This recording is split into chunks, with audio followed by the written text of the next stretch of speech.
Shana Tova L'Kulam. Thank you for welcoming me into this community with open arms and open hearts, even as I try to adjust the microphone, given this height differential.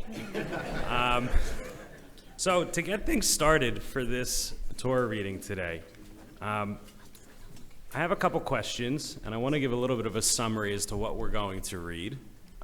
So apologies for the spoilers, but we literally did this last year, so you got to pay attention, okay? So Isaac is born, and Sarah tells Abraham to send Hagar and Ishmael away because she's afraid that Isaac will have to split his inheritance with Ishmael. And I want to point out that in this moment, up to this point, Abraham's been very comfortable arguing with God, yet he doesn't seem to want to argue with his wife. I have nothing else to say on that, but it's just an interesting detail. And instead he asks God what to do.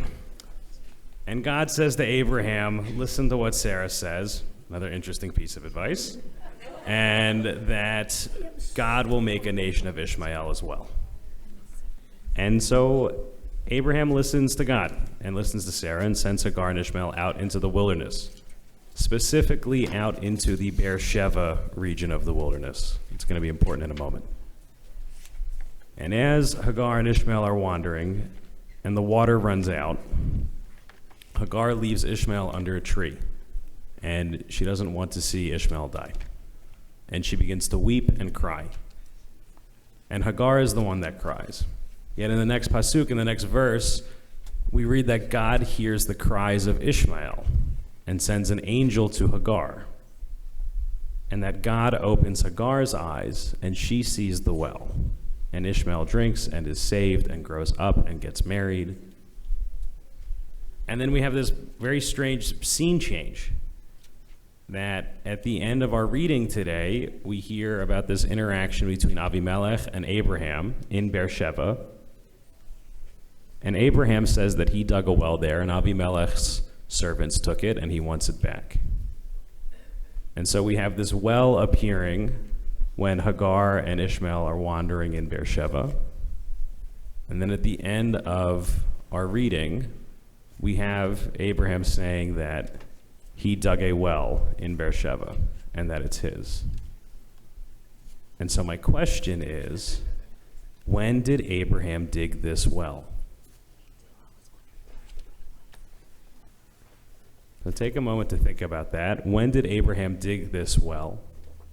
Did he dig this well before he sent Hagar and Ishmael away? Or after? Is the well that Hagar saw this well that Abraham dug? Or did Abraham dig this well after what happened with Hagar and Ishmael? After he realized he made a mistake? Was this Abraham's way of doing tshuva for something maybe he really couldn't do tshuva for? I'd love to hear some responses. Okay, we've got one vote for after they left. So this was a makeup well. Okay, all right, that's one. Do we have anybody for this was dug before, maybe after Abraham spoke with God?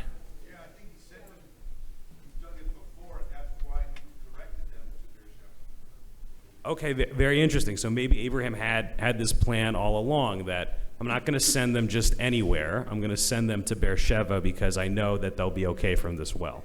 Great. Other ideas?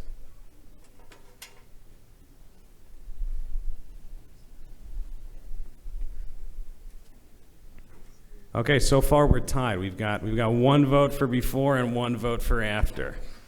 Please, in the back, thank you. That's a great question. Maybe they're different wells. Are they the same well?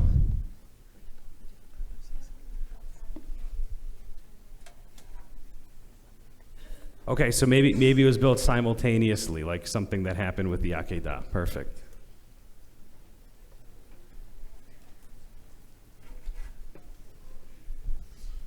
And finally, perhaps the most important question.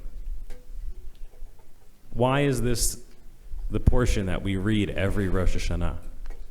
Why do we read this story of family strife, of people getting kicked out, of crying and hearing and seeing? It's a bit of a strange story to read during New Year's. Any sort of thoughts or what comes to mind for people?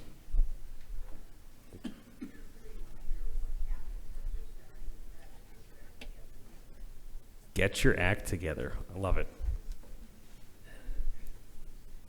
Over in the choir?